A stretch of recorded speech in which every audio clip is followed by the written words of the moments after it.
जब भी कोई इंसान किसी रिश्ते की शुरुआत करता है तो उसकी बहुत से सपने होते हैं, उस रिश्ते को लेके बहुत सी उम्मीदें होती हैं कि लाइफ में उसे आगे भी बढ़ना है और उस रिश्ते को भी संभाल कर चलना है। और इसमें एस्ट्रोलॉजी आपकी किस तरीके से मदद कर सकती है और ये आप खुद कैसे देख सकते हो, आज हम इसी के बारे में बात करेंगे कि आपका लाइफ पार्टनर आपको कैसे मिलेगा, आप खुद उसे कैसे देख सकते हो। आज के टाइम में आप सभी देखते हो रिश्ता बनता तो है लेकिन उसके साथ टूटने के हालात बहुत आसानी से बन जाते हैं। जितनी आसानी से वो रिश्ता संभलता नहीं है उतनी ही जल्दी वो टूटने के आसार बना देता है। तो उसके पीछे क्या कारण होता है? उसके पीछे कहीं ना कहीं आपकी कुंडली भी होती है और आपके घर का वास्तु भी होता है, और आज हम इसी के बारे में बात करेंगे। नमस्कार आप सभी को।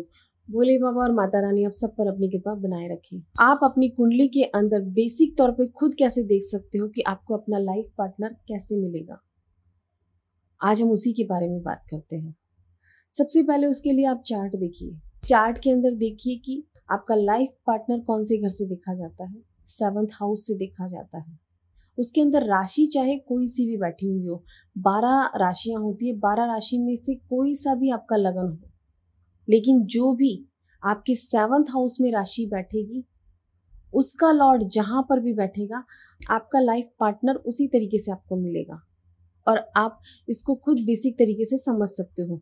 सबसे पहले हम बात करेंगे फर्स्ट हाउस की, जिसे लगन कहा जाता है। जब भी 7th हाउस का लॉर्ड फर्स्ट हाउस में बैठता है तो ऐसा इंसान अपनी समझ से शादी करता है, क्योंकि फर्स्ट हाउस से इंसान को खुद को देखा जाता है, उसे ही देखा जाता है, तो वो उसमें कहीं ना कहीं उसकी समझ, उसकी राय होती है उस शादी के लिए। वो खुद चुनता है अपने पार्टनर को। और वहीं अगर 7th लॉर्ड 2nd हाउस में आ जाए तो इंसान की शादी परिवार के थ्रू होती है। आपका परिवार में जो भी कोई दूर का रिश्तेदार हो, कोई भी हो, उनके थ्रू आपका रिश्ता जुड़ता है, चाहे वो चाचा ताऊ हो, कोई भी हो सकता है, बुआ वगैरह, कोई भी आपके कुटुंब के अंदर जो भी लोग होते हैं उनके थ्रू जुड़ता है, वो आपके लिए रिश्ता लेकर आते हैं। 3rd हाउस की बात करें तो 3rd हाउस से कम्युनिकेशन को देखा जाता है, इंटरनेट को देखा जाता है। तो जब भी 7th हाउस का लॉर्ड 3rd हाउस में बैठता है तो ऐसे इंसान की शादी इंटरनेट के थ्रू या फिर न्यूज़पेपर के थ्रू, और आज के टाइम पे आप देखते हो इंटरनेट के थ्रू मैट्रिमोनी या इस तरीके से उनकी शादी होती है, या ब्रोकर के थ्रू होती है, या फिर पड़ोस के थ्रू भी आपकी शादी हो सकती है, आपके नेबर के थ्रू भी आपकी शादी हो सकती है, क्योंकि तीसरे घर से आपके पड़ोस को, आपके नेबर को भी देखा जाता है। अब बात करते हैं 4th हाउस की। जब भी आपके 7th हाउस का लॉर्ड 4th हाउस में जाकर बैठता है तो ऐसे इंसान की शादी या तो माँ के थ्रू होती है, या माँ के परिवार के थ्रू होती है, मौसी के थ्रू या नानी के थ्रू होती है, और उसमें कहीं ना कहीं जहाँ आपका जन्म स्थान है आपकी जन्मभूमि के आसपास ही होगी। अब बात करते हैं 5th हाउस की। 5th हाउस से लव मैरिज को देखा जाता है। अधिकतर जो भी लव मैरिज करते हैं तो वहाँ कहीं ना कहीं 5th हाउस एक्टिव होता है उनका।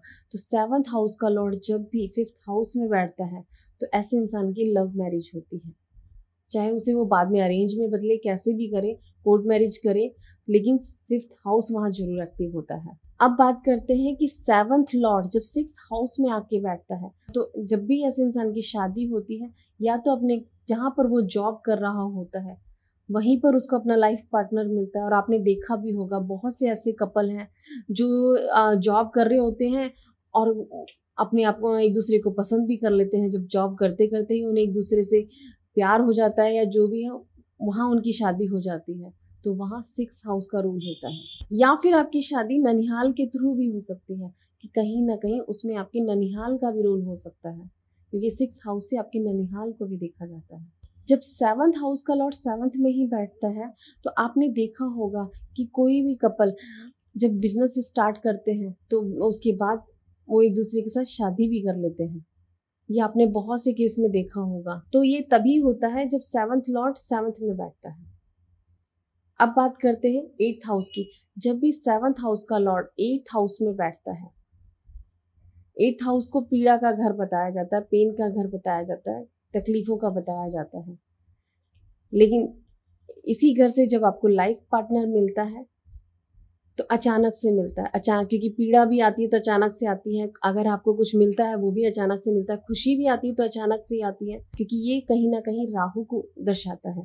तो यह आपको जो भी लाइफ पार्टनर मिलेगा वो अचानक से आपके साथ उसका रिश्ता होगा। आपने सुना भी होगा 2 महीने के अंदर ही शादी हो जाती है कई बार, या फिर फैमिली में किसी के तबीयत खराब होती है तो शादी हो जाती है कि नहीं जल्दी करनी पड़ी। तो वहाँ 8th हाउस का रोल होता है, और 7th का लॉर्ड जब 8th हाउस के अंदर होता है तो आफ्टर मैरिज भी तकलीफें दिखाता है, और वो तकलीफें आती हैं इंसान को, बहुत कुछ उसे फेस भी करना पड़ता है। कुछ लोगों की किस्मत भी खुल जाती है, क्योंकि ये अचानक से देने वाला घर है।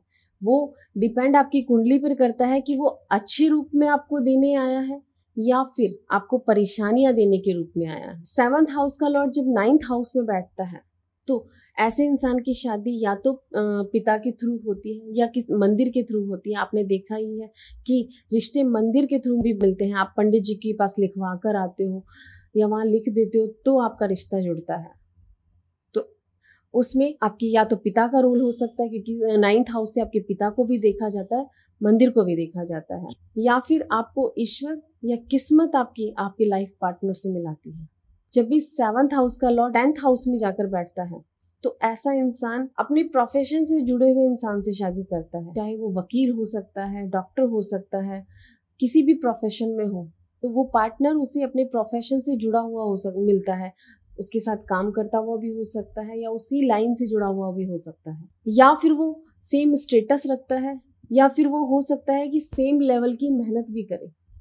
अब अगर 7th लॉर्ड 11वें घर में आता है तो ऐसे इंसान की शादी सोशल नेटवर्किंग के थ्रू होती है, यार दोस्तों के थ्रू होती है, या फिर अपने बड़े भाई बहन के थ्रू भी हो सकती है, क्योंकि 11th हाउस से आपके बड़े भाई बहनों को देखा जाता है, आपके सोशल नेटवर्किंग को देखा जाता है, तो इनके थ्रू आपके पास रिश्ता आता है। या फिर ऐसा भी हो सकता है कि आपने कोई सोसाइटी को ज्वाइन किया हो या किसी एनजीओ को ज्वाइन किया हो, तो वहाँ पर भी आपको अपना लाइफ पार्टनर मिल सकता है। अब बात करते हैं 12th हाउस की। जब भी 7th हाउस का लॉर्ड 12th हाउस में जाकर बैठता है तो ऐसे इंसान की शादी विदेश में होती है या फिर अदर समाज में होती है, अपने से डिफरेंट कल्चर में होती है, क्योंकि ये राहु प्रोमिनेंट जगह है। तो ये विदेश को दिखाता है, अलग धर्म को दिखाता है, अलग समाज को दिखाता है, अलग कल्चर को दिखाता है, आउट ऑफ द बॉक्स चीजें दिखाता है, और ये राहु प्रोमिनेंट जगह होती है। तो ऐसे में इंसान की शादी इसी तरीके से होती है। ये तो बात करी हमने कि आपको लाइफ पार्टनर कैसे मिलेगा। ये बेसिक तरीका था जो आप राशि की लॉर्ड के अकॉर्डिंग देख सकते हो।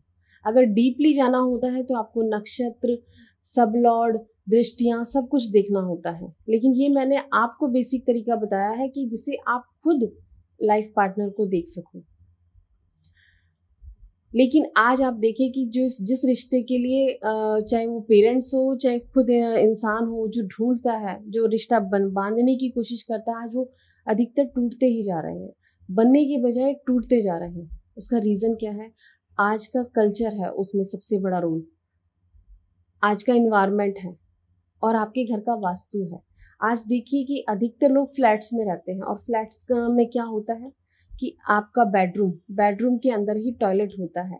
तो आप देखिए बेडरूम को शुक्र से देखा जाता है, आपके लाइफ पार्टनर को भी शुक्र से देखा जाता है, और उसके साथ राहु को मिला दिया, यानी टॉयलेट को साथ में बनाकर राहु को मिला दिया। तो जब भी राहु और शुक्र मिलेंगे तो झगड़ा तो होगा ही, क्योंकि ये खर्चों को भी दिखाता है और कहीं ना कहीं आपकी अंडरस्टैंडिंग को भी खराब करता है। और आज के टाइम में आप देखोगे कि राहु नेगेटिव रूप में इंसान के साथ ज़्यादा है, चाहे वो घर में हो चाहे उसके आसपास हो। आप देखोगे राहु की एनर्जी बहुत ज़्यादा होती है आज इंसान के साथ, चाहे वो फ़ोन के रूप में हो चाहे उसके घर के अंदर बेडरूम के पास हो। वो टॉयलेट के रूप में आ गई, टॉयलेट के रूप में राहु नेगेटिव रूप में आ गया।